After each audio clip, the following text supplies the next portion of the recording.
Look at you. Hello. So we officially talk again. I know. Years. I know. I'm so excited. Katie. I know it. We were on Zoom. You were in a house. I was in my house in East Nashville that had just been struck by a tornado. And We I talked was about that. Yeah, and I was like back and forth between Chicago. I was literally off a drive from Chicago to Nashville last time I talked to you. That. Yeah, we talked about the tornado. Crazy. Yeah. Close scare. Yeah. Yeah. I know. Yeah. That was so. I was literally just off an 8-hour drive when we talked. But you know what's amazing? Brontë, you look like you aged backwards. Oh, that's so nice of you. My white hair. Yeah. Everyone is like, no, like time has passed. I know. Not for you. Like, Oh, you're so nice. No, I mean, it feels like this though. I'm like, it feels like even, since you moved here too, like in 2020, I'm like, wait, that time has been weird since 2020, right? School had just come out. Yeah, It's like, what? I know. And then I released Winter 2 years later. Yeah, and now coming out on another release. He's trying. Yeah, trying. You're so nice. I mean, so much has changed. Like you said, time has passed. It's been like fast and weird. But let me start with this, Brontë, because I know you've had a lot of personal growth. Yeah. A lot of personal growth. Yeah. And I know that like you were coming up on 2 years of like the passing of your father. Yeah. I am. Yeah. 22? July 9th, but June 12th, he would be 70. Yeah. Yeah. I was your biggest cheerleader. I mean, he was an incredible guy. Yeah. Yeah. And what's crazy is the last time we talked, like he was in a hospital in Ohio. And I remember I was trying to release Finishing School, an EP, and driving between Chicago, Ohio, and Nashville. And I feel like the music since then, it's totally reflected like my life. But I think what's beautiful about music, and actually the name Brontë Fall is about finding beauty in the darkness. It's a poem by Emily Brontë called Fall Leaves Fall. And it's about, finding the beauty in the darker seasons. And I'm like, that is what I have been doing. That's like what I set out to do, not really knowing it. And then with this Brontë Fall project, like it was a couple years old in 2020, but now I'm like, okay, I released my first album in 2017. I don't know. I feel like I've really evolved and grown into Brontë Fall and what I've gone through, like especially my dad's passing and him being sick for so long. It's really shaped my music. And I sense, and I will get to the new music in a second, but I sense there's like a piece in you, like that is incredible, actually relates to one of the new songs. But the point being that from that darkness, it seems like you really dug in and you found something special within yourself. Yeah, totally. No, and I found like answers, things that, I mean, it's horrendous that my dad had to pass away for me to like find this song that I actually do have coming out June 14th. It's called One More Day. And it's a feeling I've had like probably since high school where I think we're all really hard on ourselves. Like, I'm not doing this good. And just being in America, it's like you have to be the best at everything. Sports, academics, like music, and always so hard on ourselves. And I found that I was being hard on myself with my grief. I was like, no, you shouldn't be sleeping in. Oh, like other people are being more productive and they're going through grief too. Like even in grief, I was hard on myself. And this was like a second big time in my life where I had to be like, your only job right now is to survive. Like, when you're going through such a hard time, like, don't be worried about how you're surviving. Yeah. Just get through it. Just get to the next day. Right. And so I feel like it takes going through hardship to really find like some clear ideas on what it means to survive and thrive. Yeah. And you're thriving. And another big part of you thriving is you have a really great like family supports. Yeah. Like your family is like so strong, right? Yeah, totally. Totally. And I think one thing that was hard for me, one of the many things, is that my dad was like, he sang. What was his name? His name was Johnny O'Brien. He went by Big Johnny, but he was like always singing at the parties, and he was always writing songs. He'd rewrite lyrics to existing songs, but he'd do like 6 songs for one cousin or one party. And he just, so he was like my first inspiration to write songs and get up and perform. And it was like, it just seemed like he was so strong and bulletproof, and he was just like the strongest person I knew. And so I feel like I grew up trying to emulate them, and then him, and then with my career, that was what I'm doing, like being a songwriter. It's like I watched him. But now what's so beautiful is my niece sings, and my niece, like, she's never met a microphone or a stage she didn't like she's in a hip hop class. Yeah. And she was just in Beauty and the Beast. She played the candlestick and like developed her French accent. Candlestick's pretty good. Yeah. And she has a French accent singing Be Our Guest. And I don't know, it's like really beautiful. Like, she didn't get to have a relationship with my dad, but sorry, I'm like babbling, but she didn't get to have a relationship with my dad, but I'm like, wow, you remind me so much of my dad. And it's so incredible how, I don't know, isn't that crazy? Like, That's magical. yeah. Yeah. So Wonderful. what was I saying? I just really, About the core Of your family. yeah. How it's such a big part of you. Yeah, totally. And you mentioned in there how it's really made you just so much more confident in yourself and everything else and making it up. Yeah. which is an incredible new single. Yeah. Love the shit out of it. Thanks. I mean, talks about that. I mean, Well, and that is another thing where it's like, that was a 2020 baby. Like, I feel like pre-2020, I was, trying to tour. I mean, I'm still trying to tour through the Midwest and, playing some really soul-sucking gigs and kind of being like, wow, this is really hard. And like, I'm really tired, and kind of having a little bit more of a negative perspective on like leading this creative life, being an artist, schlepping all my things and driving 5 hours and, load in, load out, not sleeping well in a crappy hotel, like the whole thing. I was just kind of tired. But then when it was like taken away from me for a year and a half, 2 years, I was like, oh my God, I remembered how much I love it and why I do it. And I was missing it so much. And so I wrote Making It Up with Hadley Canary. And I feel like, and it was just like a bonded feeling of like, it's kind of just celebrating leading a creative life, celebrating the artist's life, and like seeing all the good in it again. And that's kind of what where Making It Up came from. Yeah. And it is. I mean, It's very cool that you Yeah. touched on that. Because Thanks. sometimes it beats you up, like Exactly. the road. road. Yeah. Like I was just in Virginia, Martinsville. It's like 7 hours and the whole thing. And Yeah. But and sometimes people don't understand. why we do it. Yeah. Exactly. And I'm sure too, like starting your own company, anybody, any entrepreneur, and I guess especially in the creative fields, it's like you are really making it up. Yeah. There's no like 5-year plan. No. No, But you thrive in it. You're loving it, Yeah. and you're really like, you strike me like you're just so at peace with who you are right now. Oh my God. Thank you. I love that. Yeah. It's a really strong feel. It's I'm good. proud of you. Yeah. Thank you. Thank you. I'm proud of you too. Yeah. Just like it's so cool that to be able to at this point in your life like be so comfortable with everything You are. Like owning it. Path, Yeah. journey. Thank you. Okay. It's not easy. Oh, well, you're making me just feel good about myself. Okay. Sorry, Brontë. It is. Yeah. That's what it's calling us to see it. Okay. Well, thank you. If it was an Thank you. intervention, we'd be like, we got Intermission. But yeah, and the video I love too. Because, I mean, you and I mean, you're younger, but we grew up with like when videos matter. Yeah.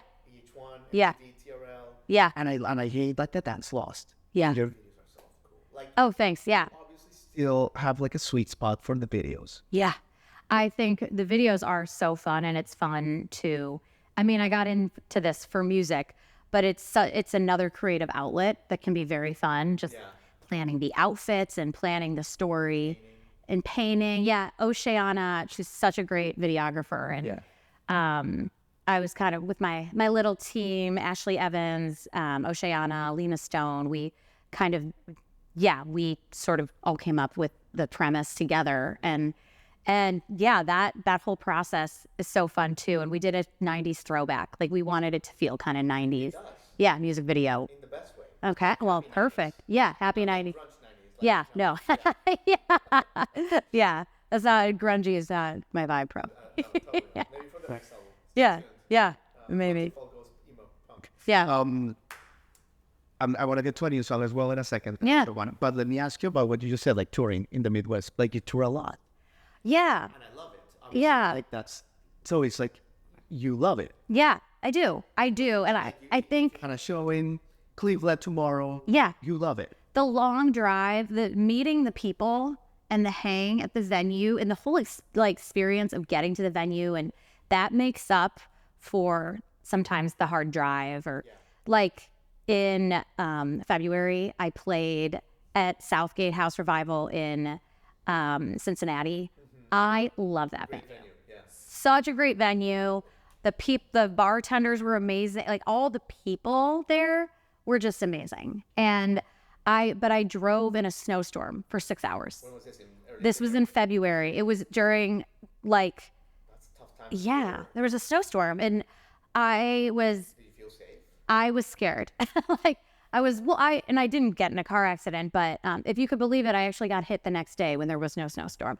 But during those 6 hours, like in the dark, in the snow, I was like, oh my God, why am I doing this? But then like I got there. The venue is so cool. It's an old church. And I played in their back lobby. I mean, it's big, high ceilings. And the people were so cool. And I stayed out like having a couple drinks with them till like 12:30 maybe. But still, I was like, it's so fun. And like people like really appreciated that I was there playing. And I don't know, it's beautiful. It's like so beautiful. Yeah. Like the map. Do you drive at night? I usually try not to. I think like the sun sets so early in the winter. So I don't drive through the night. I'll stay at a hotel. Yeah. Especially if I'm by myself. Sure. Sometimes I'll either travel with a trio or myself. But if the guys want to drive through the night, I'm like, okay, we can drive through the night. But I don't want to drive through the night by myself. Yeah. Totally. Yeah. What do you listen to? The musician here, I listen to a lot of podcasts and a lot of books on tape. Or like I listen to Audible. Like Audible. Yeah. Okay, so that's because you're an avid reader. Yeah, I really am. Oh my God. I'm a slow reader, but like and a lot of people I know do this, like list the books I read. So I'll listen, half the books I read in a year, I listen to. Yeah. And then I probably physically read one book a month, but then I listen to one book a month.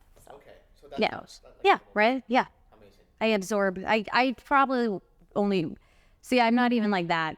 Some people read like 100 books a year. I read like 25 a year and split it in half between listening and reading. Amazing. Yeah. Okay, and do you get like healthy snacks before you get the road? Like I'm trying to Jamie, you know what? I try. schedule. You know what? I really try. It's all of this is like, I mean, half the time I'm just trying not to be like a hot mess. And like, I'm trying to eat healthy snacks, but then the 6-hour drive, like I was like, oh, Cincinnati, I think is only supposed to be like 4 hours. And then I think it took me 6.5. And so that was like my healthy dinner time, my time to find a healthy dinner. So then I just had pizza before my set. Like, Sometimes you just Gotta eat like you just gotta eat something. I wish I had I met recently, she is a like dietitian for musicians on the road or something, like a tour dietitian. But that's for like Taylor Swift. You know what I mean? It's for like very big people who have that in their budget. Yeah. I'm just still, I have my healthy snacks, but then a lot of times My it's friend early Tashant, he has like a hack. He tries to stay close to Whole Foods. Oh, Just within proximity for Whole Foods. what a great hack. it's just like little things that will make your life easier when you're like. I love that hack. Exactly. That's a great hack. Okay. Anyway, I also get granola like before the road. Oh yeah, You that's probably good. do that. I do too. Yeah, I have like granola bars in my purse right now. Yeah. I love it. So- Yeah, you're always in shape. Yeah. Let me think of Woman Like Me. Oh, No, Came out like 2 months ago. that one came out. Yeah, March 15th. I have like the dates of when they come out. That was cool too. I feel like I wrote that. That's a good. That was a solo write. Yeah, Feels like you got it out of your gut. I did. Yeah. I was taking this class, this online writing class. And the teacher, she's like, the music that speaks the most are people who like write like the scariest thing, the most honest thing they possibly can, like Adele. And like, So and also like the hook, it's not like hard to understand. Like it's just very clear and honest. And I was like, what's more honest and clear than am I lovable? Like, you know, and Like the fear of right. being loved, right? And you look at the ways I think it really comes from a place I was like single for a lot. And I love rocking being single. I was single for all of my 20s and probably didn't start dating like seriously until I turned 30. Like, and just because I was always scared to let someone in close to me. I almost feel like it's more comfortable being single than in a relationship because then people really have to get to know you. And so I feel like I wrote. My mentor, Tony Robbins. It's the walls that protect you also imprison you. Yeah, And that's like, I wish totally. Wish everyone could fucking hear that. Yeah. Yeah. So I wrote down all the ways in which I felt like I would like dating, like could this person actually love me? Like, is this, and just a lot of things just not fitting into this like very traditional female role. You know, where I come from, it's like everybody, you know, gets married and has kids and moves to the town they're from by their late 20s. And like, I was just like doing the opposite, you know? And like, so I threw a lot of that into it. And, but what's really interesting is like all these ways in which I feel like I'm different or people aren't going to like me or love me. Like that's what they are attracted to, you know, like what makes us different, is what makes us what attracts people to us, I think. Yeah. I don't know. I'm No, I love it. talking. Phenomenal. Yeah. I haven't seen you performing way too long. I need to fix that. Yeah. Well, let me leave you with this because I think you're going to play a song for us. Okay. But we were talking off camera about like your travels. And Yeah. one of the things I love the most about you, I mean, you're great at everyone. Yeah. It's like you're such like a cultured, worldly person. You've always traveled. So God, you are so awesome. Thank you. You were just in Ireland. Yeah. you were like in Croatia in like '08 with like your homies. Yeah. Like you're just like a world traveler. Yeah. Well, thank you. Did this come from your parents? Like you've been traveling more in your life. Oh, this is such a good question. I do love to travel, and my parents traveled, but I think I got the itch when I was in high school, and this senior came to my freshman homeroom, was talking about how she went to Australia. She did an exchange program, and she just said it was the best experience of her life. She went and lived with a family and went to school in Australia. Cool to tell you guys about it. She is from my school. She was a senior and she did it when she was a junior. Right. And you could Lehigh, right? before Lehigh in high school. This is in high school. And I applied to this program. My parents were like, "What? You want to go to Australia?" Like I was 15 years old. I was like, "Oh my God, people have accents there. Yeah, I want to go to Australia." And so like it was kind of a whole like you had to write a paper, you had to have them come to your house, like do all these things, whatever. I fell in love with traveling when I went when I was like 16 to Australia. That's crazy. And lived with a family. And I feel like for a summer, like 3 months. I mean, That explains so much. Yeah. You're like, you can't go back to like a normal cookie cutter path after going to Australia at Yeah. 16. Yeah. Right. And then I became a Spanish major and I studied Spanish. It's not amazing anymore, but I lived in Spain I studied abroad in Spain in college. So I just, Madrid, Barcelona, Sevilla. Sevilla. Okay. Yeah. So, You're breaking Spanish hearts. yeah. Breaking yeah. traditional hearts. Yeah. Yeah.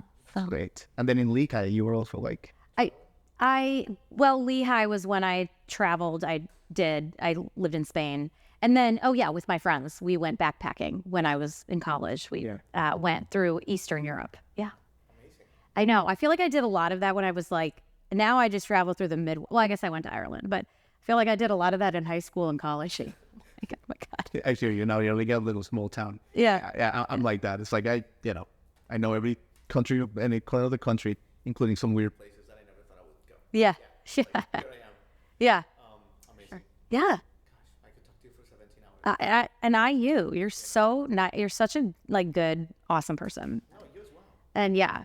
And the fit, I mean, we'll talk about that. Okay. But you're definitely like Nashville. It's like Pantheon of best dressed. Oh, well, thank Like you. top 10 for sure. Okay. Well, thank you, Jamie. Yeah. Well, I feel like you're really good at absorbing a person. Like, I feel like you really see me. I feel very seen. So thank you. I appreciate you. Yeah. So when we cross paths here in Nashville, Yeah. it's always a hug and I know. good energy. I know. Find a bit of good energy. Yeah. Basement East, wherever it is. Oh, we find each other at the, it's good. yeah. All right, cool. Yeah. We find each other at the similar hangs. Totally. Similar people, similar venues. Yeah. Absolutely. Well, Very we can't true. wait for the music coming out in the fall. Yeah. Well, thank you. Okay. Okay, so this is called Making It Up As I Go.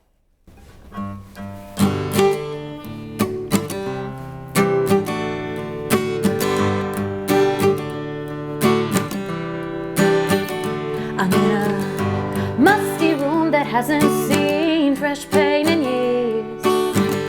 A buzzing neon sign ringing in my ears. Dancing around cables and a bee stainless to songs.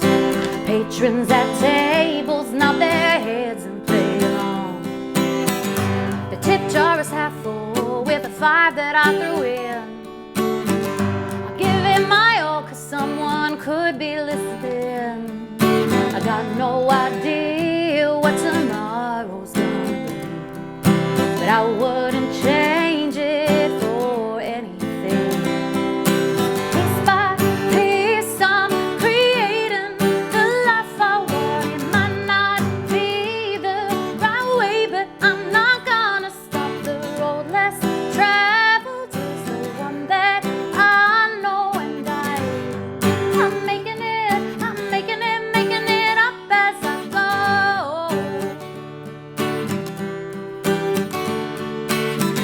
I could have found a better way to pay the bills. Traded this chaos for a life of standing still. Everyone tells me who they think I'm supposed to be. This is my favorite version of me. Piece by piece I'm creating the life I want. It might not be the right way, but I'm not gonna stop. The road less traveled is the one that I know, and I'm making it up as I go.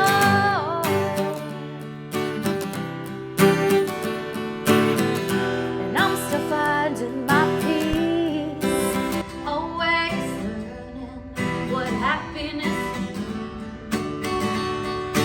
Piece by piece I'm creating the life I want. It might not be the right way, but I'm not gonna stop. The road less traveled is the only one that I know. I'm making it up as I go. I'm making it up as I go. I'm making it up as I go. Yay! Good. Thank you. Thank you so So much. fun. Thanks for Thank coming. you.